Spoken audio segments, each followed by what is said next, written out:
যে যুবক ওর বন্ধু আসছে ডামুড্ডা থেকে এই জায়গায় চায়ের দোকানে চা খাইছে, ওই একটা বিস্কুট খাইছে, বিল আসছে 25 টাকা 22 টাকা।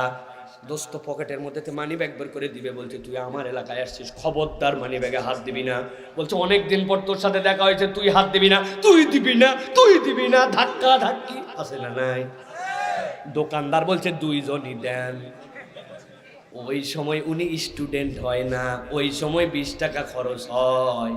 মুরব্বি পান খেয়ে ফেললে, চা খেয়ে ফেললে, জামা আয়রন করে ফেললে খরচ হয়ে যায়, অথচ সপ্তাহ শেষে মসজিদে দান বাক্স যায়।